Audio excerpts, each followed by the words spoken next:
దేవునికి స్తోత్రం చెల్లిద్దాం. హల్లెలూయా. దేవుని యొక్క వాక్యంలోనికి వెళ్దాం.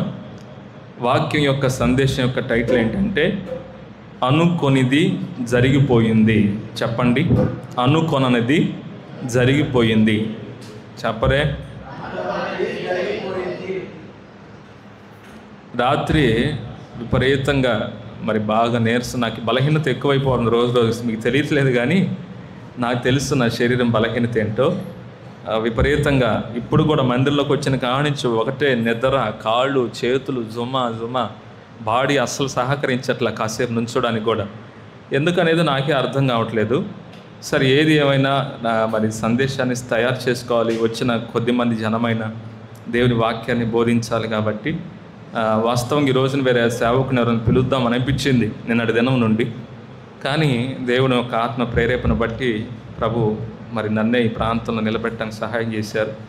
ఏం చెప్పాలి ప్రభువా, ఏంటి పరిస్థితి, సంఘానికి ఏం అవసరం, సందర్భానుసారంగా ఒక సందేశాన్ని ఇవ్వండి అని ప్రభు అని అడిగినప్పుడు ఆయన ఇచ్చిన మాట ఏంటంటే అనుకోనినది జరిగిపోయిందని. చాలామందికి అపోహలు ఉన్నాయి.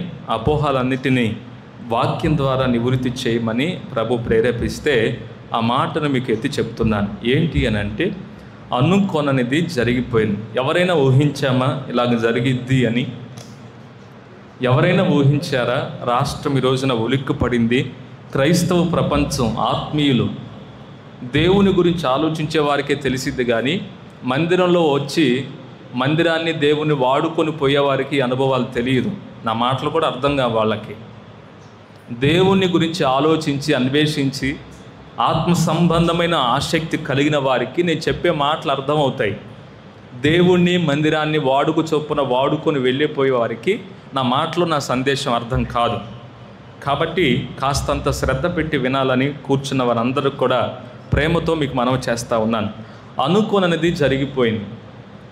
ఏమనుకున్నాం, ఎందుకు జరిగిపోయింది అంటే దైవజనులు ఈ రోజున మరణం పొందటం, అది కూడా చంపబడటం, దుర్మరణం పొందటం అనేది చాలా విషాదకరమైంది.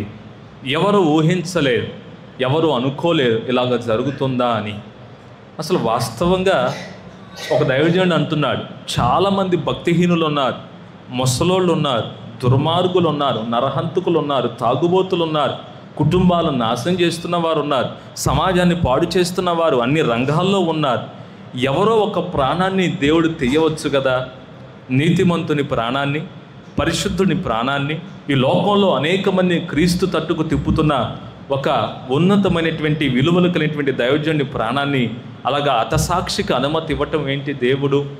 ఏంటి ఇలా చేయటం ఆయన అని చెప్పి కొంతమంది మాట్లాడుతూ ఉన్నారు. ఆ ప్రశ్నకి నివృత్తిని మనం చేద్దాం. రెండవదిగా, ఒకవేళ మరణం ఇస్తే ఇంత ఘోరాతి ఘోరంగా ఇవ్వాలా దేవుడు? ఆయన మరణాన్ని అంత ప్రమాదకరంగా కొంతమంది చేత క్రూరంగా కొట్టబడి, గాయపరచబడి, హింసాత్మకంగా చంపబడాలా? ఎందుకు దేవుడు దానికి అనుమతి ఇచ్చారు అనొక ప్రశ్న. మూడవది, ఈ రోజున అనేక మంది దైవజనులు పాపంలో ఉన్నవారు, శాపంలో ఉన్నవారు, సంఘాలను పట్టి పిడుస్తున్నవారు, సంఘానికి శాపంగా ఉన్నవారు, దేవుని నామానికి అవమానకరంగా ఉండి ఒక పక్క లోకాన్ని అనుభవిస్తూ ఒక పక్క దేవుని సేవలో రకరకాలైనటువంటి పాపాల్లో ఉన్నటువంటి సేవకులు ఎంతోమంది ఉన్నారు. వాళ్ళల్లో ఒక్కరినైనా ప్రభు తీసుకోవచ్చు కదా. దేవుని రాజ్యం కొరకు అద్భుతమైన సేవ చేస్తున్న దైవజనులు తీసుకోవటం ఏంటి? అదొక అపోహ. ఇలాగున రకరకాలుగా మనుషుల్లో ఉన్నటువంటి ఆలోచనలు ఎన్నో ఉన్నాయి. వాస్తవమే, ఒక మనిషిగా మనం ఆలోచన చేస్తే ఆయన చాలా ఉన్నతమైన విలువలు కలిగినటువంటి వాడు. ఆయనకి గురించి మనం మాట్లాడుకోవాలంటే చాలామంది సేవకులు చెప్తున్నారు ఆయన బాప్తీసమిచ్చే యోహాను వంటి వాడు అని. నిజమే, బాప్తీసమిచ్చే యోహాను వంటి వాడని ఎందుకు అనాలంటే బాప్తీసమిచ్చే యోహానులో ఉన్నటువంటి సుగుణం ఏంటంటే దేవుని రాజ్యమును గురించి చెప్పేదానికి సిగ్గుపడడు, భయపడడు. ప్రాణాపాయము ఉందని తెలిసి కూడా ఆయనను చంపుదారని తెలుసు కూడా బాప్తీసమిచ్చే యోహాను ఒక రాజునే గద్దించినటువంటి సందర్భాన్ని మనం బైబిల్లో చూడగలుగుతున్నాం. అటువంటి పరిస్థితిలో ఈ రోజున దైవజనుడు ప్రవీణ్ గారి అలాంటి ఆలోచన, అటువంటి దృక్పథంతో అద్భుతమైన సేవ, గ్రంథాల్లో ఉన్నటువంటి విషయాలు చాలామందికి తెలియపరిచాడు, అద్భుతంగా సేవ చేశాడు. అటువంటి దైవజనుని అలాగన మనం పోల్చుకోవటంలో తప్పేమీ లేదు. కాబట్టి ఎందుకు ఈ మాటలు మీకు చెప్తున్నానంటే, అటువంటి ఔన్నత్యం కలిగి, విలువలు కలిగి, మంచి దృక్పథం కలిగి, దేవుని కొరకు ప్రాణమైన పెట్టాలనేటువంటి సిద్ధపాటు కలిగినటువంటి దైవజనుడిని కనీసం 50 సంవత్సరాలు కూడా నిండకుండా, ఆయన వయసు చెప్పేటువంటి మాట ఏంటంటే 45-46 సంవత్సరాలు ఉంటాయి, ఆయనకి పెద్దగా ఉండవు. మంచి వయసు, ఇంకా సేవ చేస్తే ఇంకో 25 సంవత్సరాలు అద్భుతంగా అనర్ఘలంగా అనేక మందికి దేవుని స్వార్థను ప్రకటించి, అనేక మంది మత ఉన్మాదంతో ఉన్నవారికి అద్భుతమైనటువంటి వివరణ ఇస్తూ ప్రభు రాజ్యాన్ని ప్రకటించగలిగినటువంటి శక్తి కలిగినటువంటి ఒక సాధన, ఉన్నతమైన పాత్రను మనం ఎందుకని పోగొట్టుకోగలిగాం అనేటువంటి విషయాన్ని మనం గుర్తుపడితే, దేవుడు ఎందుకు దానికి అనుమతించాడు, ఎందుకు ఆయన చనిపోయారనేటువంటి దానికి కూడా ఈ పూట మనం కాస్తంత దేవుని యొక్క వాక్యంలో వెతుక్కోవచ్చు. రండి, ఆదికాండం 4వ అధ్యాయం 1వ వచనం. ఆదికాండం 4వ అధ్యాయం 1వ వచనం. తన భార్య అయిన అవ్వను కూడినప్పుడు ఆమె గర్భవతి అయి కయ్యోనును కని, యెహోవా దయ వలన నేను ఒక మనిషిని సంపాదించుకున్నానను, తర్వాత ఆమె అతని తమ్ముడగు హేబేలును కనిను. హేబేలు గొర్రెల కాపరి, కయ్యోను భూమిని సేదపరచువాడు.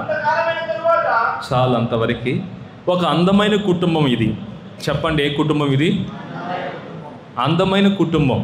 ఆదాము, హవ్వ, వారిద్దరికి దేవుడు 2 మగపిల్లల్ని ఇచ్చాడు. పెద్ద ఆయన పేరు కయ్యోను, రెండో ఆయన పేరు హేబేలు. బైబిల్లో వ్రాయబడిన మాట కయ్యోను తమ్ముడు హేబేలు అని వ్రాయబడింది.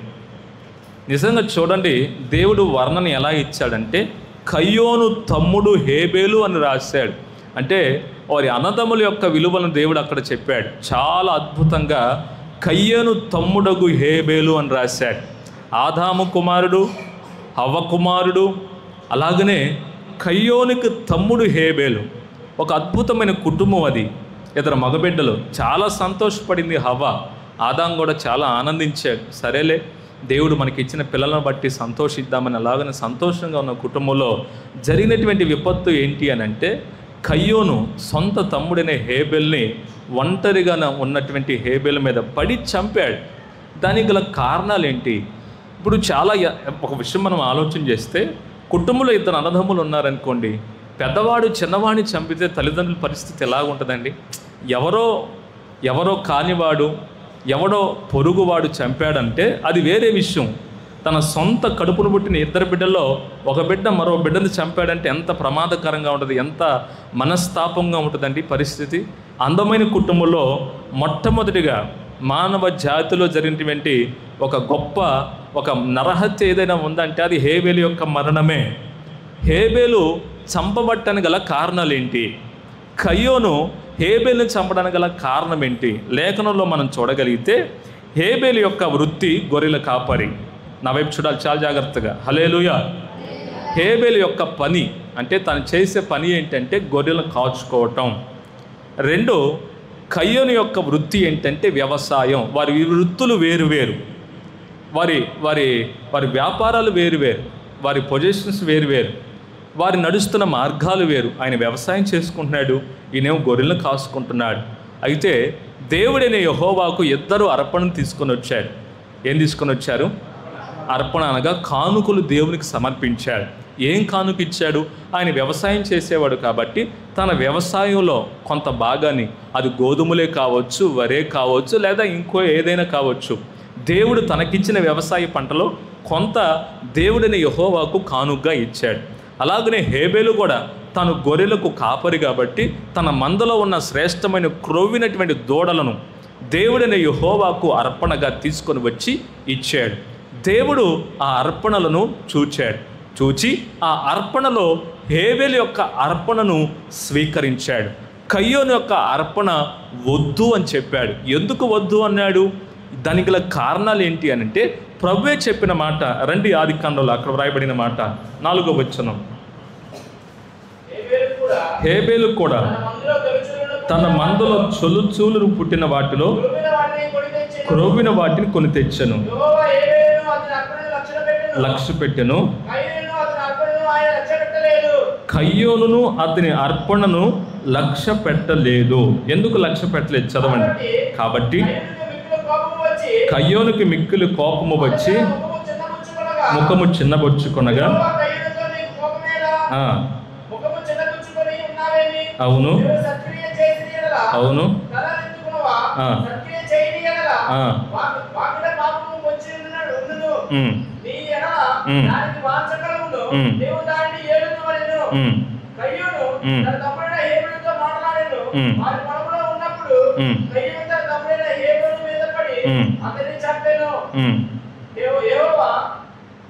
ఈ విషయం అంతా మీరు చదువుకుంటే ఆయన చేస్తున్నటువంటి పాపం ఏంటి? దేవుడు అన్నాడు, కయ్యోను నువ్వు సత్క్రియ చేసిన ఎడల, అనగా యథార్థంగా నువ్వు నడుచుకొని ఉంటే నువ్వు ఈ రోజున నా ఎదుట సిగ్గుపడేవాడివి కాదు, అవమానం పొందేవాడివి కావు. నీవిచ్చిన అర్పణ నేను తీసుకునేవాడిని. కానీ నువ్వు పాపం చేసావు, నువ్వు సత్క్రియ చేయలేదు అన్నాడు. ఏం సత్క్రియలు చేయలేదు? ఏం పాపం చేశాడు? అక్కడ ఏం జరిగిందంటే మీకు అర్థం అవ్వాలి అంటే, మొదట కయ్యోను ఇచ్చిన అర్పణ గురించి వ్రాయబడిన మాట, హేబెలు ఇచ్చిన అర్పణ గురించి వ్రాయబడిన మాట, అతడు క్రొవ్విన వాటిని తీసుకొని వచ్చి దేవునికి ఇచ్చాడు. క్రొవ్వినది అనగా శ్రేష్టమైనది. చెప్పండి, శ్రేష్టమైనది, విలువైనది, విలువైనది, విలువైనది. తన మందులో ఉన్న దాంట్లో విలువైన దానిని దేవుడైన యెహోవాకు అర్పణగా ఇచ్చాడు. కయ్యోను తెచ్చాడు, అదేం పాడైపోయింది ఏం కాదు. కానీ శ్రేష్టమైనది, విలువైనది కయ్యోను ఎలాగైతే తెచ్చాడో అలాగా తేలేదు కయ్యోను. హేబెలు ఎలాగైతే తెచ్చాడో అలాగా తేలేదు కయ్యోను. ఆ రెండింటిని ట్రాలీ చేసి చూశాడు దేవుడు. కయ్యోను ఇచ్చింది శ్రేష్టమైనదిగా కనబడింది, హేబెలు ఇచ్చింది శ్రేష్టమైనదిగా కనబడలేదు. దాన్ని పాపంగా దేవుడు ఎంచాడు. ప్రియమైన వారలారా, తెచ్చిన వాటిని గమనించుకోవాలి. ఈరోజున గమనించండి, వాస్తవంగా మనం ఏమంటాం? దేవునికి ఇచ్చేటప్పుడు శ్రేష్టమైనది ఇవ్వండమ్మా అంటాం, కానీ శ్రేష్టమైనది ఎవరో అసలు ఇవ్వటమే లేదు సంఘం. ఈరోజున గమనిస్తే ఇక్కడ కాస్త మనం ఆగితే, దేవునికి ఇవ్వటం ఎప్పుడో మర్చిపోయారు జనులు. దేవునికి శ్రేష్టమైనది కాదు కదా, దేవునికి ఇవ్వాలన్న ఆలోచన ఎప్పుడో మర్చిపోయారు జనులు. దేవుడు మాకేమిస్తాడు, మాకేమిస్తాడు, మాకేమిస్తాడు అనే భావనతోనే భ్రమలో బ్రతికిపోవచ్చు ఉన్నారండి ఈ రోజున. ప్రియమైన వాళ్ళరా, తన కష్టంలో నుండి తీసుకొని వచ్చి ఇచ్చాడా, లేకపోతే తన లాభంలో నుండి తీసుకొని వచ్చి ఇచ్చారా? వాళ్ళిద్దరూ మాట్లాడరేండి. కష్టంలో నుండి తెచ్చిచ్చారా, లాభంలో నుండి తెచ్చించారా? నీ చేతుల కష్టార్జితాన్ని ఆశీర్వదిస్తానన్నాడు దేవుడు. నీ కష్టార్జితం అంతటిలో 10వ భాగాన్ని తీసుకురామన్నాడు దేవుడు. కొంతమంది అంటుంటారు, మిగిలితే దేవునికి ఇస్తామండి, వ్యాపారం బాగా జరిగితే దేవునికి మిగిలింది ఇస్తామండి, మా కుటుంబం ఆనందంగా ఉంటే అప్పుడు ఇస్తామండి దేవునికి, మా వ్యాపారాలు, మా ఉద్యోగాలు మేము సంతోషంగా ఉన్ననాడు దేవునికి ఎంతైనా ఇస్తామండి. అంటే కష్టంలో ఉన్నప్పుడు ఇవా? నీ కష్టార్జితంలో దేవునికి ఇవ్వవా? దేవుని వాక్యం ఏమంటుంది? నీ కష్టార్జితంలో 10వ భాగాన్ని దేవునికి ఇవ్వాలి. ఈ రోజున ఆ దృక్పథాన్ని, ఆ ఉద్దేశాన్ని క్రైస్తవ్యం మర్చిపోయిందండి. నా ప్రియమైన సహోదరులారా, ఈ రోజున ఆలోచించేయండి. అయితే వాటితో పోల్చుకుంటే కయ్యోను చేసింది మంచిదే, కయ్యోను చేసింది మంచిదే. తన కష్టార్జితంలో నుండి అర్పణను తీసుకొని వచ్చాడు. ఈ రోజున సంఘం కయ్యోను వంటి చిన్న కార్యాన్ని కూడా చేయకపోవటం సిగ్గుకరంగా ఉందండి. నా ప్రియమైన వాళ్ళారా, ఆలోచించేయండి. అక్కడ ఆగుతాను నేను. దేవుని యొక్క వాక్యం అంటుంది, కయ్యోను అర్పణను లక్ష్య పెట్టలేదు. తెచ్చాడు కదా, ఏదో ఒకటి తీసుకోవచ్చు, దేవుడు సంతోషించాలి. అవునా? అక్కడ ఆగండి మీరు. కయ్యోను తెచ్చాడు, కయ్యోను తెచ్చినప్పుడు సరేలేరా, ఈ రోజుకి నేను క్షమించేస్తున్నాను, నువ్వు శ్రేష్టమైనది తేలేదు, నీ మనసు నా మీద కుదురుబాటు కాలేదు, రేపొద్దున ఏదైనా తీసుకురా మంచిదని చెప్పలేదు. నువ్వు పాపం చేసావు, నువ్వు సత్క్రియ చేస్తే నువ్వు తలెత్తుకునేవాడివి కదా. హేబేలులాగా నీవు కూడా శ్రేష్టమైనది దేవునికి ఇస్తే, నాకు ఇస్తే హేబేలులాగా నీవు కూడా ఘనత పొందేవాడివి కదా అని అన్నాడు. ముఖాన్ని చిన్నబుచ్చుకొని, నేను తెచ్చింది నువ్వు తీసుకోవా, నా తమ్ముడిది నువ్వు తీసుకుంటావా అని బురుసుగా వెళ్ళిపోయాడండి. వెళ్ళిపోయిన తర్వాత నుండి దేవుని మీద పగబెట్టుకోవాలా, తమ్ముడి మీద పగబెట్టుకున్నాడు. ఎవరి మీద పగబెట్టుకున్నాడు? తమ్ముడి మీద పగబెట్టుకున్నాడు. దేవుడు ఎదురుగా ఉంటే ఒకవేళ దేవుని కూడా చంపేసేవాడేమో కయ్యోను. నా అర్పణ ఎందుకు తీసుకోలేదని.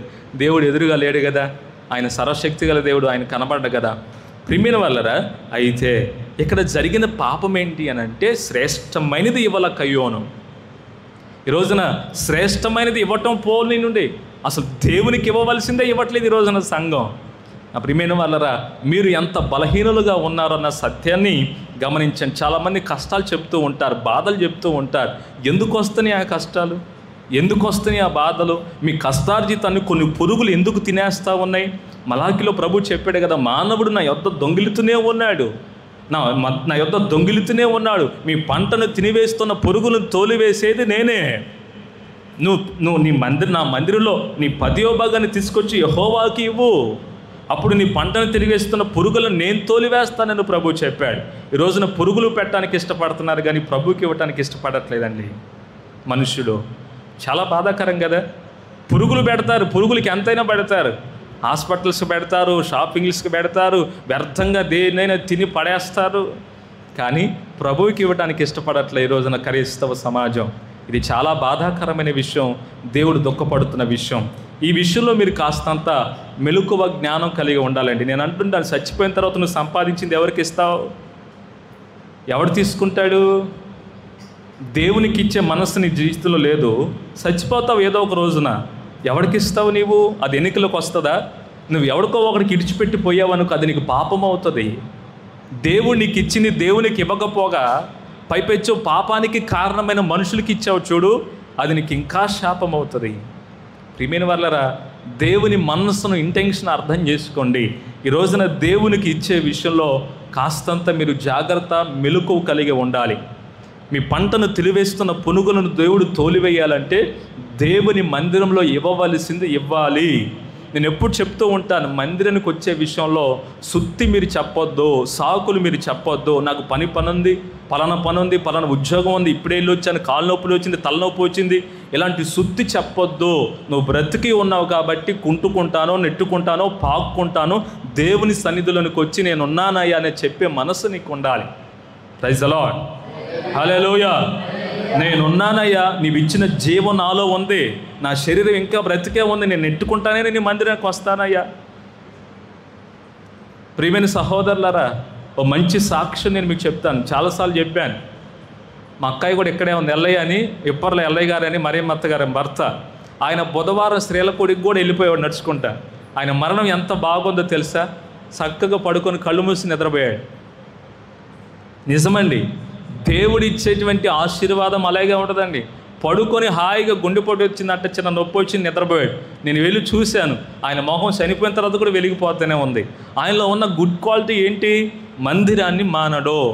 తనకు సమయం తెలుసు, బుధవారం శ్రీలకోడికి ఎప్పుడు, శనివారం ప్రార్థన ఎప్పుడు, ఆదివారం మందిరం ఏ టయానికి, పావుగంట ముందే బయలుదేరి వెళ్ళిపోతారు. ప్రియమైన వాళ్ళరా, అటువంటి థీరీని నువ్వు సంపాదించుకోవాలి. ఏమండి, ఈరోజు చాలామంది సాగు చెప్తూ ఉంటారు, ఏమంటే పని ఉందండి పాస్టర్ గారు, ఇంట్లో బట్టలు ఉన్నాయండి, ఇంట్లో అంట్లు ఉన్నాయండి, నువ్వు సచ్చేదాకా ఉంటాయి అయ్యి, యాడిడ్చి పెడతాయి అయ్యి, అర్థం కాల. నీ పాడగట్టేదాకా, నేను మట్టిలో పెట్టేదాకా నీ దరిద్రం పోవయ్యి. ఏ రోజు ఉంటాయి? అన్ని రోజులు ఉంటాయి. బట్టలు ఆడిపోతాయి, అంట్లు ఆడిపోతాయి. అర్థమైందా? నా ప్రియమైన వాళ్ళ దేవుని విషయంలో సాకులు చెప్పి దేవుని దుఃఖపరిచి నీవు పాపాన్నో శాపాన్నో కీడునో కూడగొట్టుకోకూడదని ప్రేమతో నీకు మనవి చేస్తూ ఉన్నా. చిన్న అజాగ్రత్త కయ్యోనికి పాపం అయ్యింది. చిన్న అజాగ్రత్త పట్టుకొచ్చేటప్పుడు, అరే దేవునికి ఇస్తున్నా నేను, మనుషులు కాదు ఇచ్చేది, దీన్ని వెతకాలి, ఇది మంచిదా కాదా, గుడ్డిదా నల్లదా, చీకిపోయిందా పాడైపోయిందా, శ్రేష్టమైనదో వెతకాలి. తన పంటలో శ్రేష్టమైనది తీసుకొచ్చి దేవునికి ఇచ్చినట్లయితే ఆ రోజున దేవుని ఎదుట తలవంపులు వచ్చేవి కాదండి. కానీ హేబేలు శ్రేష్టమైనది పట్టుకొని వచ్చి దేవునికి ఇచ్చాడు. అయితే నేను చెప్పదలసినటువంటి విషయం ఏంటంటే, కారణం తన తమ్ముడైన హేబేలును చంపడానికి కారణం మొట్టమొదటిగా తనకంటే తన తమ్ముడిని గొప్పవాడని దేవుడు సంబోధించటం. కయ్యోను హేబేలును చంపడానికి గల కారణం తనకంటే తన తమ్ముడు గొప్పవాడని దేవుడు అక్కడ చెప్పకనే చెప్పాడు. అతని అర్పణను తీసుకున్నాడు, కయ్యోను అర్పణను అంగీకరించలేదు. అంటే హేబేలుని దేవుడు గొప్ప చేశాడు, అందుకని అతనిలో పగ పెరిగిపోయింది. ఈ రోజున దేవునిలో ఉన్నా కానీ ఎవరైనా సరే అండి, ఒకళ్ళు ఎదుగుతూ ఉంటే రెండోవాడు అతని ఎదుగుదలను చూసి సంతోషించడం చాలా తక్కువ. అవునా? మాట్లాడేంది అవునని చెప్పండో కాదని ఏదో చెప్పండో. అవునా కాదా? ప్రైజ్ ది లార్డ్, హల్లెలూయా. రోజు సిల్క్ చీర కట్టుకునే మనిషి ఒక్కసారిగా పట్టు చీర కట్టుకుంటే కళ్ళన్నీ అంటే ఉంటాయి కదా. అవునా? యాడిదిరా ఈ పట్టు చీర 15 ఏళ్ళు ఉంటుందా? యాడి అమ్మాయి డబ్బులన్నీ వీళ్ళకి? అవునా కదా? రోజు ప్యాంటు సొక్కా వేసుకున్నాడు, ఒక్కసారి షూట్ వేసుకుంటే మన కాలేవ డ్రెస్ వేసుకుని రాగాలి అందరూ, కాలేవ ఎక్కడిది డ్రెస్సు, ఎక్కడిది డ్రెస్సు. మనుషులు ఏంటంటే ఎదుగుతున్న మనిషిని చూసి సంతోషించడం చాలా తక్కువ. ఎవరో కొద్ది వాళ్ళు ఉంటారు, యోనాతాన్ లాంటి వాళ్ళు. దావీదు గొప్పతనాన్ని గురించి తన తండ్రి పగబెట్టుకుంటే యోనాతాను మాత్రం డాడీ అలాగ అనవాకండి డాడీ, తనను ప్రేమించాడంట. యోనాతాన్ లాంటి వాళ్ళు కొంతమందే ఉంటారండి. సౌలు లాంటి వాళ్ళే ఎక్కువ పగబెట్టుకునేవాళ్ళు, విషపు చూపు నిలిపేవాళ్ళు. ఈ కయ్యోను సంతతికి చెందిన వారు చాలామంది ఉంటారండి. తన తమ్ముడు దేవుడు గొప్ప చేశాడని, తమ్ముడే కదా, నా తల్లి గర్భంలో నుండి వచ్చిన వాడే కదా, నా రక్త సంబంధి కదా, ఒక తల్లి కడుపులో నుండి వచ్చాం కదా, నా తమ్ముడిని సన్మానిస్తే, నా తమ్ముడిని గణపరిస్తే నన్ను గణపరిచినట్లు కాదా అని భావించలేకపోయాడండి. నా ప్రియమైన వాళ్ళ పగ పెట్టుకున్నాడండి తమ్ముడి మీద. నిజంగా నేనేమనుకుంటానంటే, ఒకవేళ కనుక దేవుడు ఎదురుగా ఉంటే దేవుని చంపేసేవాడేమో, అంత కోపం ఏంటో మరి. అంటే నేను ఇచ్చింది తీసుకోవా నీవు, దేవుని చంపేసేవాడేమో. నా ప్రియమైన సహోదరులారా, ఈ కయ్యోను వంటి స్వభావం కలిగినటువంటి మనుషులు ఈ రోజున సమాజంలో ఉన్నారండి. ఈ రోజున మరి దైవజనులు చంపింది ఎవరో? తనకంటే తను చేస్తున్న సిద్ధాంతాలు గొప్పవి అనే కదా. తన గ్రంథము కంటే ఆయన ప్రకటిస్తున్న గ్రంథములు, ఆయన చేస్తున్న సేవ, ఆయన మాట్లాడుతున్న తీరి విలువైనదనే కదా. నా ప్రియమైన వాళ్ళరా, క్రైస్తవ సమాజం ఎప్పుడు కూడా అందరిలో ఒకటి కాదండి. అందరూ వేరు, క్రైస్తవ సమాజం వేరు. ప్రైజ్ ది లార్డ్, హల్లెలూయా. మన బోధలు వేరు, మన గ్రంథం వేరు, మన సిద్ధాంతాలు వేరు, మనం ఆచరిస్తున్న విధానాలు వేరు, మన దేవుడు వేరు, మన మాటలు వేరు, మన నిరీక్షణ వేరు కదా. మనం అందరిలో కలిసే జనులము కాదు కదా. ఈ ప్రపంచంలో ఉన్న గుంపులో ఉన్న జనులతో కలిసే గుంపు కాదు కదా మనం. నా ప్రియమైన సహోదరులారా, అందుకనే కయ్యోను సంతతికి, హేబేలు సంతతికి గొడవలు వస్తూ ఉన్నాయి. కయ్యోను సంతతులు ఎవరు? దుష్టులు. హేబేలు సంతతి ఎవరు? నీతిమంతులండి. ఈ రోజున హేబేలు వంటి శ్రేష్టమైన జీవితాన్ని జీవిస్తాలని చూస్తున్న నీతిమంతులను చంపుతున్న కయ్యోను వంటి వారు ఎంతమంది అండి?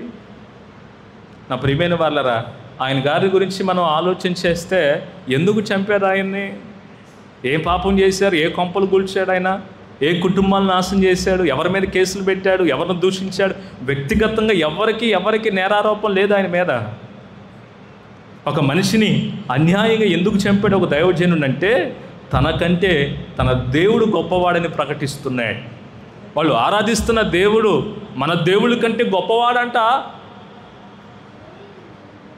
ఈ రోజున ప్రియమైన వాళ్ళరా, ఈ రోజున మన అందరి మీద, కొంతమంది మీద, మన మీద పగ చూపటానికి గల కారణం ఏంటంటే, యేసు ప్రభు మన దేవుళ్ళు, అందరి దేవుళ్ళు ఒకటే కదమ్మా. అలా అనొద్దు నువ్వు, నా దేవుడు వేరు అని నేను చెప్తున్నాను చూడు. అక్కడ వస్తుంది వివాదం. 10 ఫోటోలు ఉంటాయి ఇంట్లో, 1 2 3 4 5 6 అందరు కలిపి ఒక ఫ్రేమ్ తయారు చేయించి పెడతారు. మీరు బస్సులో చూసే ఉంటారు, నా వైపు చూడాలి, హల్లెలూయా. బస్సుల్లో చూసే ఉంటారు మీరు, డ్రైవర్ సీట్ మీద ఇట్టు ఉంటాయి ఒక 5 బొమ్మలు, అవునా? ఆ ప్రేమలో యేసు ప్రభు కూడా ఒక ప్రేమై ఉంటాడు. అది మేము మనం ఒప్పుకోం. రోయ్, నువ్వు పెట్టుకున్నావు 4-5 దేవుళ్ళు కదా, 10 మంది పెట్టుకో. యేసు ప్రభు ఆయన కాదయ్యా, ఆయన వాళ్ళతో సమానం కాదు, ఆయన వేరు. వాళ్ళు మేమంటాం ఇంకాస్త ముందుకెళ్తే ఆయన మీరు పెట్టుకున్న బొమ్మల ఈ దేవుళ్ళు కాదు అని మనం అంటున్నాం. వాళ్ళేమో దాన్ని జీర్ణించుకోలేకపోతున్నారు. ఈ రోజున నా దేవుడు గొప్పవాడు, నా గ్రంథం గొప్పది, నేను ఆచరిస్తున్న విధానాలు గొప్పవి, నేను ప్రకటిస్తున్న దేవుడు గొప్పవాడు, నాకు ఇవ్వబడిన రాజ్యం గొప్పది అని చెప్పబట్టే కదా ఒక దైవజనుడిని, గొప్పగా వాడబడుతున్న దైవజనుడిని మాటేసి చంపారు. నా ప్రియమైన సహోదరులారా, చాలామంది మనోళ్ళు సోమరిపోతోళ్ళు అనే మాట ఏంటో తెలుసా? సోమరిపోతోళ్ళు, చేతగానోళ్ళు. నేను ఎందుకు మాట్లాడానంటే, చాలామంది అన్నారు, నా చెవులారు విన్నా నేను, ఆయన ఎవడు రమ్మన్నారా ఒక్కడే అన్నాడు. ఓకే, బాగానే ఉంది. ఆయన ఇతర గ్రంథాల మీద ఎవరు మాట్లాడమన్నారు ఆయన్ని అని అన్నారు. బాగానే ఉంది. ఆయన కుర్రోళ్ళలాగా బుల్లెట్ మీద రావాలని పిల్ల చేష్టలు ఏంటి ఆయనకి ఒక్కడే అని అన్నారు. బాగానే ఉంది. సరే, అంతవరకు ఆపుదాం. నేను అడుగుతా కొన్ని క్వశ్చన్లు ఇలాంటి వాళ్ళనే. నీకు ఆయన మాదిరి వలె ధైర్యంగా ప్రాణాలకు తెగించే దమ్ము నీకుందా? లేదు. ఉందా?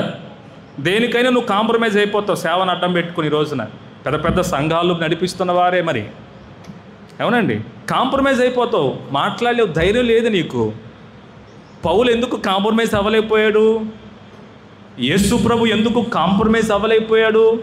యూదులతోనూ, పరిసయ్యులు, శాస్త్రులు, సద్దుకైలు, ప్రధాన యాజకులు, రోమా సామ్రాజ్యం అంతా ఒక పక్షంగా ఉంటే యేసు ప్రభు ఒక్కడే ఒక పక్షంగా ఉండి వారందరినీ పాపులతో ఎందుకు ప్రభు పోల్చాడు?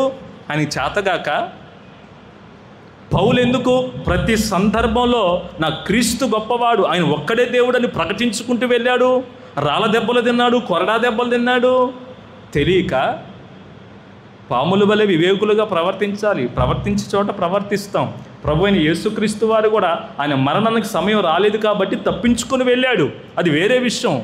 ఈ రోజున క్రీస్తు ప్రభుని గురించి ధైర్యంగా ప్రకటించలేని వాళ్ళు, చేతగాని వాళ్ళు, సోమరులు, సాకులు చెప్తున్నారండి. ఎవరు ప్రకటించమన్నారండి? ఇతర గ్రంథాల మీద ఆయన్ని. ఇతర గ్రంథాల మీద ప్రకటించడం ఏంట్రా? బుర్ర తక్కువడా? బుర్ర తక్కువ వాళ్ళు మాట్లాడే మాటలు, చేతగాని వాళ్ళు మాట్లాడే మాటలు, సోమరిపోతులు ఈ రోజున ప్రభుని గురించి, ఆయన గ్రంథం గురించి బురద జల్లుతూ యేసు ప్రభు పలానా, ఆయన గ్రంథం పలానా, క్రైస్తవులు ఇలాగా అని మాట్లాడుతూ ఉంటే నోరేమైపోయింది? పడిపోయిందా? ఏమండి, నోరేమైపోయింది? పడిపోయింది. ఈ రోజున గొప్ప గొప్పగా కారులో తిరుగుతున్న వాళ్ళు నోర్లు పడిపోయాయా? చేతగాని దద్దమ్మలా మరి చేతులకు సంఖ్యలు వేసుకున్నారా? భావ స్వేచ్ఛ ఒకటి ఉంది కదా, ప్రభు మాట్లాడాడు కదా ప్రతి సందర్భంలో. ఆయన కాంప్రమైజ్ అవ్వలేదే. నా ప్రియమైన వాళ్ళరా, నేను చెప్తున్నాను కదా, మరణం అనేది ఎప్పుడైనా వస్తుంది. అవునా? ఎన్నాళ్ళు దాక్కుంటావు నువ్వు భయపడి? ఎన్నాళ్ళు దాక్కుంటావు నువ్వు భయపడి? కొన్నాళ్ళు దాక్కుంటావు. సరే, నీ తెలివితేటల ద్వారా కొన్ని రోజులు తప్పించుకుంటావు. 40లో సావాల్సిన వాడు 60 దాకా బతుకుతావు. ఆ తర్వాత పోవాల్సిందే కదా. పెద్ద సంఘం కట్టాడండి, ఓ పెద్ద మంది, 10,000 మంది వస్తున్నాడండి. అబ్బా, అద్భుతం అండి. మంచి కారు, మంచి విశ్వాసం. చచ్చిపోడా? ఏదో ఒక రోజు చచ్చిపోడా? చిరకాలం చిరంజీవే? ఈ రోజున సంఘాన్ని బట్టి, వారికి ఇవ్వబడిన కార్లు, బంగ్లాలను బట్టి దేవుని ధైర్యంగా ప్రకటించడం మర్చిపోయి లోకానికి అలవాటు పడిపోయారు చాలామంది. నిజమది. లోకాన్ని ప్రేమిస్తున్నారు. ఏదో కమ్మని కబుర్లు, కమ్మని ముచ్చట్లు చెప్పుకుంటా, కమ్మని తెనీటి కబుర్లు మాట్లాడుకుంటా, చల్లగా కూర్చుంటా కెమెరాల ముందు. వెక్కిరించాలని కాదు, కానీ సందర్భం వచ్చినప్పుడు ధైర్యంగా దిగాలి, ముందుకు రావాలి. పిరికోళ్ళలాగా దాక్కోకూడదు. Praise the lord. హల్లెలూయా. ధైర్యంగా నీతిమంతుల్లాగా, యోహాన్లాగా ప్రకటిస్తున్న వారికి నీకు చేత కాదు, నీకు దమ్ము లేదు, సపోర్ట్ ఇవ్వు. ఈరోజున చాలామంది అంటున్నారండి, దుర్మార్గం కదండి, ఇతర గ్రంథాల మీద ఏం పని ఆయనకని అంటున్నారు. ఇతర గ్రంథాల మీద ఆయనకేం పని అంటావేంటి? ఇతర గ్రంథాల మీద ఎవడైనా సరే ఇప్పుడు ఏమంటాడండి, ఒక మామూలుగా చెప్తున్నాడు. ఇప్పుడు 4 కొట్లు ఉన్నాయి, 4 కొట్లు ఉన్నాయి, చిల్లర కొట్లు. రే, ఆ కొట్టుకు పోతే మంచి వస్తువు దొరికింది, మిగతా కొట్టుకు పోతే డొల్లా, అక్కడ డమ్మి నకిలీది దొరికిద్ది. ఆ 3 కోట్లు నకిలీ అని చెప్తేనే ఇది శ్రేష్టమైనది తెలిసేది. అవునా? అవునా కదా? ఇప్పుడు ఇది శ్రేష్టమైనదని తెలియాలంటే దానిలో ఉన్న నకిలీతనం ఏదో తెలియాలి కదా. వాడు నా కొట్టు శ్రేష్టమైంది, నా కొట్టు శ్రేష్టమైంది, నేను ఇచ్చే వస్తువులు మంచి, వాడు చెప్తున్నాడు. దీనిలో ఏది నిజం, ఏది అబద్ధం తేల్చి చెప్పే దమ్ము లేదు చాలామందికి. ఆ దమ్ము కలిగిన సేవకుడికి ఎందుకయ్యా కెలుక్కోవటం? కెలుక్కోవటం ఏంట్రా పిచ్చోడా? అది కెలుక్కోవడం కాదు, ప్రభు పక్షంగా నిలబడటం. Praise the lord. హల్లెలూయా. దేవుడు తనకు సామర్థ్యత ఇచ్చాడు, ప్రత్యక్షతనిచ్చాడు, తనకు జ్ఞానం ఇచ్చాడు. నీకు లేదు. ఏదో 4 కూర్చుంటే సప్పట్లు కొట్టి పేదం చేసుకో, పాట పాడి ఇంటికి వెళ్ళిపోయి నిద్రపోయి వేసుకుంటావు. అంతేగా? అంతే కదా? అంతేనండి. 4 కూర్చుంటే 4 మాటలు చెబుతావు, కమ్మ పాట పాడతావు, వాళ్ళు ఇచ్చే 10వ పరగ తీసుకుని నేను ఎక్కిరించడం కాదు, సపోర్ట్ చేయటం చేత కాకపోగా పైపెచ్చి ఈ మాటలు అంటాం అనేది చాలా బాధాకరం. నువ్వు ఎవరిని ప్రకటిస్తున్నావు, ఎవరిని కలిగి ఉన్నావు, ఏ గ్రంథం పట్టుకొని మాట్లాడుతున్నావు? ఈ రోజున పిరికి పాస్టర్లు, పిరికి విశ్వాసులు ఎక్కువైపోతున్నారే. అంటే రోడ్ల మీదకి వచ్చి ధర్నాలు చేసి కొట్టుకొని సావమని కాదు. సందర్భం వచ్చినప్పుడు నిలబడాలి, సమయం వచ్చినప్పుడు మాట్లాడాలి. దేవుని విషయంలో ఎప్పుడూ రోషంగానే ఉండాలి. ఒకప్పుడు రోషంగా ఉండటం ఏంటి? ఒకరోజు చల్లబడి ఒకరోజు రేజ్ అవ్వటం, ఒకరోజు చల్లబడి ఒకరోజు రేజ్ అవ్వటం ఏంటి? యోహాను బాప్తిసం ఇచ్చే యోహానికి తెలియకపోయిందా ఆ సిచ్యువేషన్? పౌలు ప్రతి ప్రసంగంలో ఎక్కడ చూసినా తన ప్రసంగం అంతట్లో ఎక్కడ ప్రసంగం చేసినా దేవుని క్రీస్తుని గురించి ధైర్యంగా ఎందుకు ప్రకటించవలసి వచ్చింది? మరణానికి తెగించారు. ఈరోజు నాకు తెగించే దమ్ములు నాకు బాగా అలవాటైంది. నాకు తెలుసుకున్నాను ఇదే. బాగా అలవాటు పడిపోయారు, లోకానికి అలవాటు పోయారు. ఈరోజు సంఘం అలవాటు పడిపోయింది, సేవకులు అలవాటు పడిపోయారు. కమ్మగా వస్తున్నాయి అన్నీ, తినటం, పడుకోవటం, ఆదివారం రెడీ అయ్యి వచ్చి వాక్యం చెప్పటం, వెళ్ళిపోవటం. మళ్ళా ఏదో దేవుడు వారికి ఇచ్చిన ప్రత్యక్షలు బట్టి 4 పాటలు రాసి పాడటం, వీడియోలు వదలటం, ఇక అదే సంతోషం అనుకోవటం. దేవుని వాక్యంలో నేను మీకు ఒక మాట చెప్తాను. రండి, ప్రకటన గ్రంథం. ప్రకటన గ్రంథంలో ఈ మాట చదివితే 6వ అధ్యాయం 9వ వచనం ఏం రాయబడి ఉంది అక్కడ?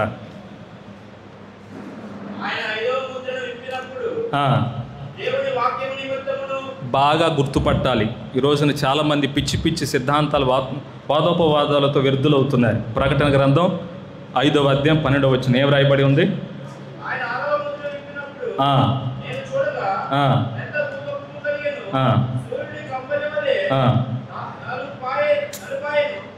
ఆరవ అధ్యాయం 9వ వచనం. విప్పినప్పుడు దేవుని వాక్యము నిమిత్తమును తామిచ్చిన సాక్ష్యము నిమిత్తము వధింపబడిన వారి ఆత్మలను బలిపీఠము క్రింద చూచి తిని. చాలంతవరకే. దేని నిమిత్తము చంపబడ్డారు ఇక్కడ? వధింపబడటం అంటే చంపబడటం. దేని నిమిత్తం చంపబడ్డారు? నోరు తెరిచి చెప్పాలి, మాట్లాడండి. ఏం మీరు అసలు మాట్లాడలేదు? నేను ఎంత సీరియస్గా ఉంటే మీరేంది అసలు? దేని నిమిత్తం చంపబడ్డ? అక్కడ చదివావు కదా, దేవుని వాక్యము నిమిత్తము 1, 2 తామిచ్చిన సాక్ష్యము నిమిత్తము. ఎవరిని గురించి సాక్ష్యము? అపోస్తులు, పరిశుద్ధులందరూ ఎవరి గురించి సాక్ష్యం చెప్తున్నారు? యేసుక్రీస్తుని గురించి. యేసుక్రీస్తుని గురించి సాక్ష్యం ఇస్తూ ఉండగా చాలామందిని వధించారు. వారి ఆత్మలు బలిపీఠం కింద ఉన్నాయి. దేవుని వాక్యమును గురించి, ఆయన గురించి సాక్ష్యం ఇచ్చేటువంటి సేవకులు, పరిశుద్ధులు అనేక మంది వధించబడిన ఆత్మలను నేను చూచాను అన్నాడు. ఈ రోజున ఒక మనిషిని మరొక మనిషి ఎందుకు చంపుతాడు? దేవుని పరంగా, కుటుంబ పరంగా, రాజకీయ పరంగా అది కాదు అసలు. మన సంఘం దేవునిలో ఉన్నాం కాబట్టి దేవుని విషయంలో మాట్లాడుతున్నాను. దైవిక పరంగా ఒక మనిషిని మరొక మనిషి ఎందుకు చంపుతాడు అంటే దేవుని వాక్యము నిమిత్తం చంపుతాడు. నా వాక్యము గొప్పది, నా దేవుడు గొప్పవాడు, నా ప్రభువు గొప్పడు. ఇదిగో నేను ప్రకటిస్తున్న నా గ్రంథం పరిశుద్ధ గ్రంథం. నీ గ్రంథం బూతు పుస్తకం రా, నీ గ్రంథం అపవిత్రమైనదా, కల్పితాలు రా, కథలు రా. నా గ్రంథం పరిశుద్ధ గ్రంథం అని చెప్పినందుకే కదా ఈరోజు చంపుతుంది. అందుకే కదా చంపింది. సాక్ష్యము నిమిత్తం నిలబడినందుకే కదా. అలాంటి వారే కదా బలిపీఠము క్రింద ఉన్నవారు. అక్కడ దేవుని వాక్యము నిమిత్తము, తామిచ్చిన సాక్ష్యము నిమిత్తము వధింపబడిన ఆత్మలను బలిపీఠము క్రింద నేను చూచి తిని. వాస్తవంగా ఈ రోజున 2 పడవల మీద ఉన్నవాళ్ళు, లోకాన్ని ప్రేమిస్తూ సేవ చేస్తున్న వారైతే ఆడ కనబడరు. ఎప్పుడో వారి కాలం వచ్చినప్పుడు చచ్చిపోతారు, అది వేరే విషయం. అక్కడ కనబడిన వారు ఎవరో? ఆత్మ ఆవేశ పూర్ణులు. అక్కడ ఉన్నవారెవరో? యేసు ప్రభు కొరకు, తన వాక్యం కొరకు సాక్షులుగా ప్రతి సందర్భంలో, ఒకరోజు ఆగి ఒకరోజు కాదు, వారి ప్రాణాత్మ దేహాల్లో వారి జీవం ఉన్న ప్రతి దినము దేవుని వాక్యం కొరకు సాక్షులుగా నిలవబడుతున్న ఆత్మలు ఉన్నాయి అక్కడ. వారు మాత్రమే వధించబడిన వారు. నా ప్రియమైన వారులరా, వారు మాత్రమే బలిపీఠము క్రింద వధించబడినటువంటి ఆత్మలు వారు. ఈ వధింపబడిన ఆత్మల్ని చూచానన్నాడే, ఆ మాట యేసుక్రీస్తు వారికి చెప్పబడిన మాట. వధింపబడిన గొర్రెపిల్ల ఆయన వలె మరణాన్ని రుచి చూసిన వారి ఆత్మలు బలిపీఠము క్రింద ఉన్నాయి. ఈరోజున గొప్ప గొప్ప సంఘాలు కట్టి వేలకు మంది బాప్తీసాలు ఇచ్చి ఇలాగున గొప్ప గొప్ప తనం అనుకుంటే భూమి మీదనే అది. ఒక ఆయన అన్నాడు, ఎంత గొప్ప సేవ చేసి నాకు దేవుని రాజ్యం లేకపోతే నా జీవితం వ్యర్థం అన్నాడు. ఈ రోజున ఇక్కడ ఎంతమంది సంపాదించాం, ఎన్ని సంఘాలు కట్టాం, ఏం చేసాం అన్నది కాదు, దేవుని కొరకు ఎంతగా నిలబడ్డావు. నీవు జారిపోయావా, పడిపోయావా, బిలాము వలె అమ్ముడుపోయావా, ఆఖాను వలె దొంగతనం చేస్తూ బ్రతుకుతున్నావా? ఇలాగనే చెప్పుకుంటూ పోతే మనుషుల్లో సేవలో పలు రకాలండి. భ్రమపడొద్దండి నా ప్రియమైన వాళ్ళరా. నేను ఎప్పుడు చెప్పే మాట సంఘానికి, ఆ బోధలు విని ఈ బోధలు విని ఆ పాటలు విని కన్నీళ్లు తుడుచుకొని నిద్రపోవద్దు, నిద్రపోయే పనులు చెయ్యొద్దు. మీరు ఇప్పటికనే సర్వ సమాజం దేవుని ఆత్మ పూర్ణులైన దైవజనులు చెప్తున్న మాట, కడవరి దినాల్లో ఉన్నాం. క్రీస్తు ప్రభు ప్రత్యక్షమైపోతున్న దినాల్లో మనం ఉన్నాం. అక్కడక్కడ భూకంపములు, నిన్నటి 2 దినాల క్రితం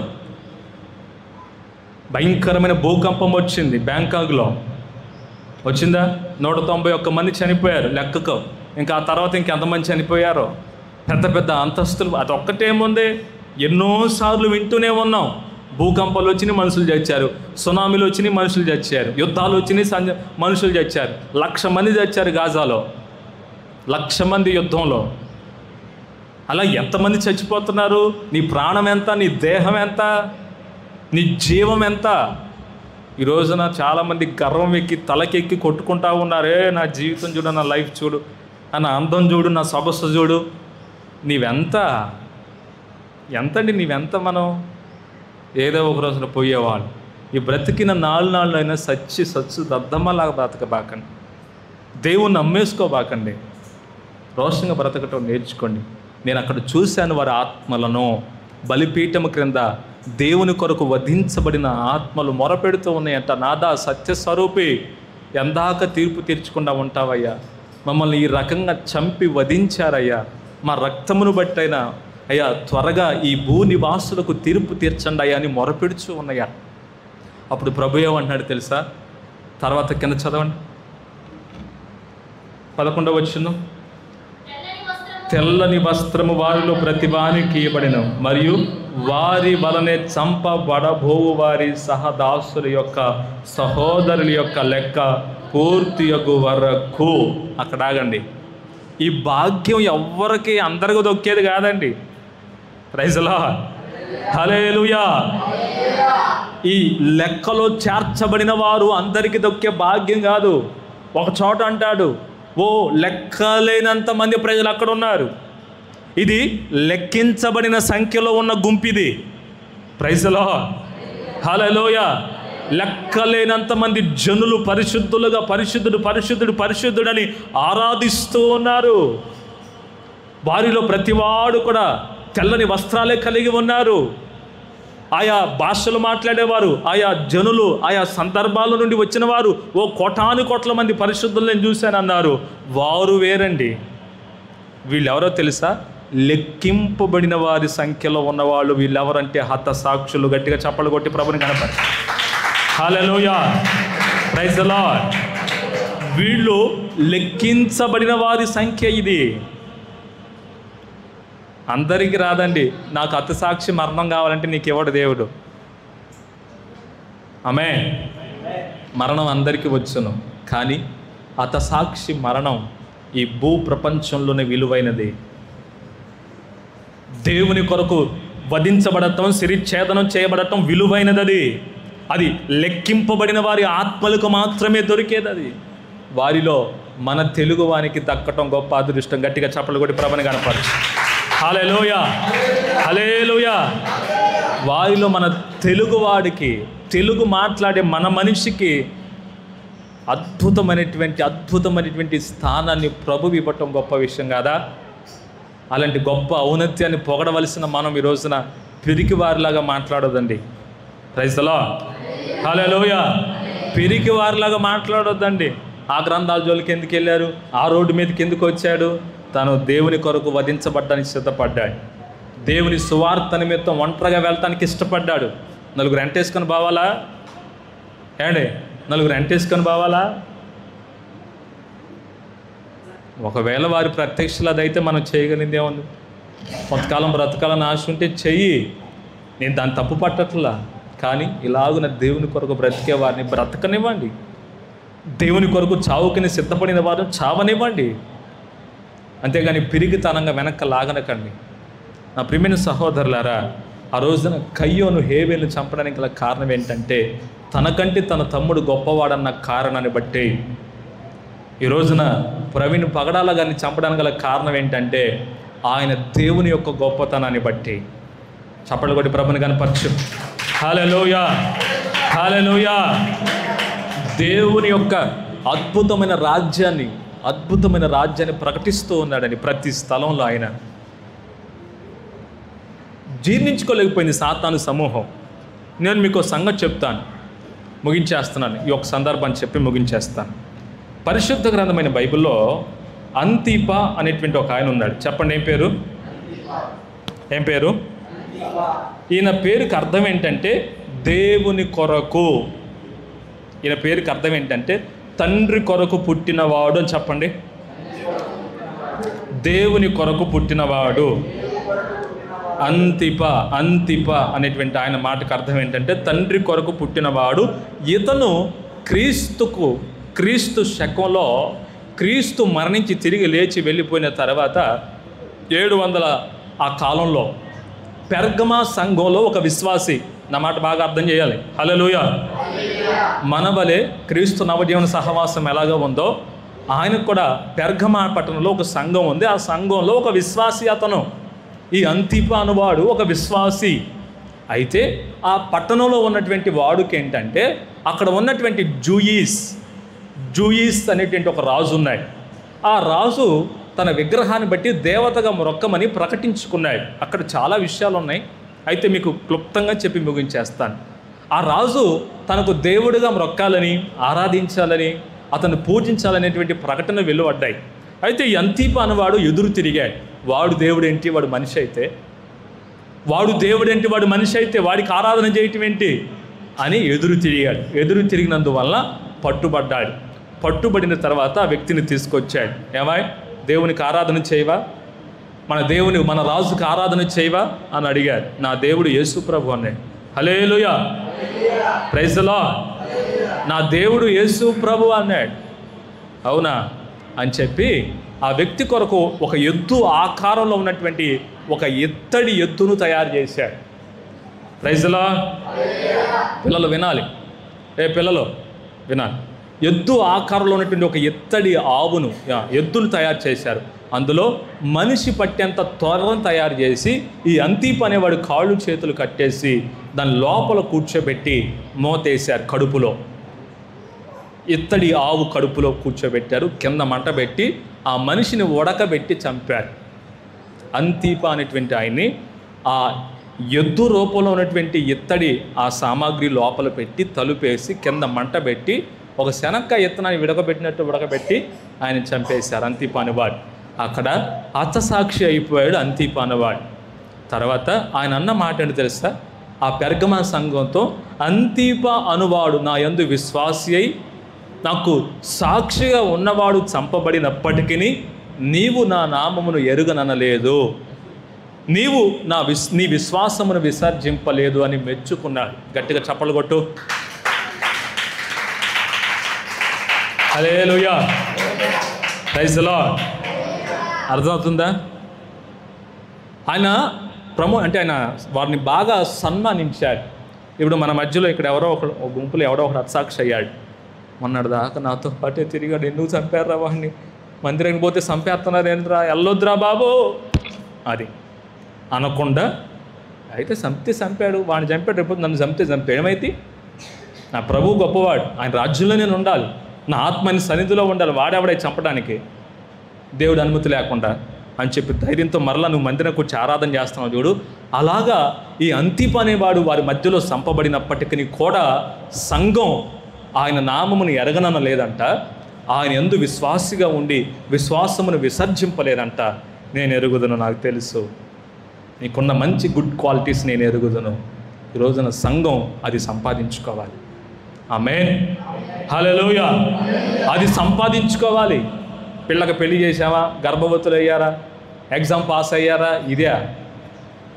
ఇదే విశ్వాసం? 4 రోజులు పనులు లేవండి ఏడ్చాము, ఇదేం విశ్వాసం? తిండికి తిప్పలు లేవండి, తిప్పలు పడ్డామండి, ఇదేంటండి? భూమి మీద మనుషులు యుద్ధకాలం అవి ఉంటాయి. కరువులు వస్తే, ఖడ్గాలు వస్తే 4 రోజులు బాగుంటే 4 రోజులు బాగుండదు, 4 రోజులు డబ్బులు ఉంటే 4 రోజులు డబ్బులు ఉండదు, 4 రోజులు రోగాలు ఉంటే 4 రోజులు ఆరోగ్యం ఉండదు. జీవితం అంతా ఇంతే ఉండదు. దేవుడు నన్ను మర్చిపోయాడు, నాకు రోగాలు ఇచ్చాడు, నాకు ఉద్యోగం బాగొట్టాడు, ఇలాంటి పిచ్చి మాటలు మాట్లాడకూడదు పిచ్చోళ్ళారా. Praise the lord. అయితే నువ్వు ఇంకా అలాంటి మాటలు మాట్లాడుతున్నావు అంటే నువ్వు ఈ లోక సంబంధివే. ఎవరు నువ్వు? వాటన్నింటినీ ఎదుర్కొంటూ ఆయన రాకడ కొరకు ఎదురు చూడాలి. యోబులాగా ఏమైనా వచ్చినాయా నీ కష్టాలు? దావీదులాగా ఏమైనా వచ్చినాయా? పాటలు పాడతాంగా, దావీదు వాలే నాట్. దావీదులాగా మరి ఆ శ్రమలు అనుభవించవే. మాటలు మాట్లాడతారు అందరూ, యెహోవా ఇచ్చాను, యెహోవా తీసుకుపోయాను, యోబులాగా బతకలరా. ఎప్పుడు బతికేవరా నువ్వు? ఎవరు చచ్చారా నీ ఇంట్లో? ఊరు చాలా అందరూ బతికే ఉన్నారుగా. ఈరోజు చాలామంది ఏడుతుండే నాకు సిగ్గు అనిపిస్తుంది. ఇదేందిరా, ఇదే విశ్వాసరా? పిచ్చోళ్ళారా, నా ప్రియమైన వాళ్ళారా, ఒక మనిషి తన సంఘంలో ఉన్న మనిషిని ఉడకబెట్టి చంపితే సంఘం ఆయనను విడిచిపెట్టలేదంట. గట్టిగా చప్పట్లు కొట్టి ప్రభుని గడపండి. హల్లెలూయా, హల్లెలూయా. సాతాను సింహాసనం వేసుకోవాలి ఒక సంఘంలో అంటే అక్కడ అంతిపని లాంటి వాడు ఒకడు ఉండాలి. Praise the Lord. ఆంధ్రాలో ఉన్న ప్రవీణ్ పగడాలను ఎందుకు చంపిందంటే సాతాను పునాదులు కదులుతున్నాయి. సాతాను వెర్రివాడు, పిచ్చివాడు, వాడు ఒక దయ్యమన్న సంగతిని రుజువవుతుంది. అందుకని ఓర్వలేకపోయాడు. ప్రియమైన వాళ్ళరా, ఒక బలవంతుని ఎదుర్కోవాలంటే ఇంకో బలవంతుడయ్యే ఉండాలి. అవునా? ఒక బలవంతుని ఎదుర్కోవాలంటే నా మాట బాగా ఆలకించాలి. ఇంకొక బలవంతుడైతే ఎదురెదురుగా పోటీ చేసుకుంటాడు. ఒక బలవంతుని ఎదుర్కోలేకపోతున్నాడు, అవతల ఉన్నవాడు బలహీనుడు ఏం చేస్తాడు? వెనకాలకు వచ్చి పోటేస్తాడు. ఇప్పుడు జరిగింది అదే. దమ్ముంటే బలవంతుడైతే ఎదురెదురు ఢీకొని మాట్లాడాలి, గెలవాలి. పిరికి వాళ్ళగా చంపాడంటే వాడి పిరికోడే. అవునా? పిరికోడే ఎనుపోటేస్తాడండి. ధైర్యవంతుడైతే ఎదురెదురు పోరాడతాడు, చంపడమా సావడం ఎదురెదురు గెలుచుకుంటారు. ఇలాగను సేవకులను చంపారంటే వాడు పిరికోడు కాకపోతే ఏముందండి?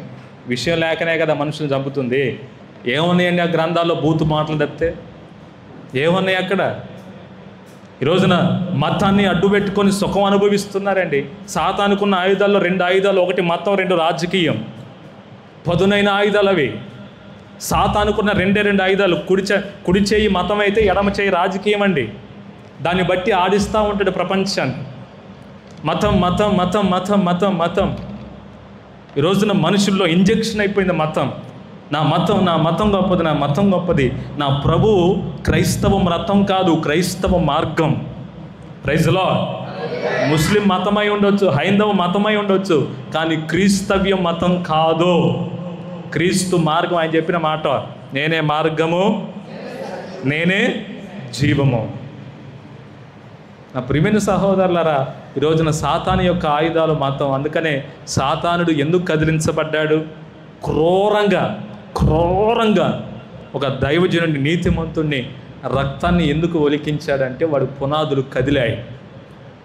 వాడి వెరితనం, వాడి డొల్లతనం, వాడి గుడ్డితనం, వాడి దయ్యమన్న సంగతిని ప్రపంచానికి ఒక సేవకుడు రుజువు చేస్తూ ఉన్నప్పుడు ఓర్వలేకపోయాడు. అవునా?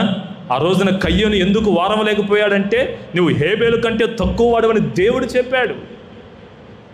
ఆ రోజున హేబేలు చంపడానికి గల కారణం అదే. ఈ రోజున దేవుని బిడ్డను చంపడానికి గల కారణం అదే. క్రైస్తవ్యం యొక్క గొప్పదాన్ని జీర్ణించుకోలేకపోతున్నారు.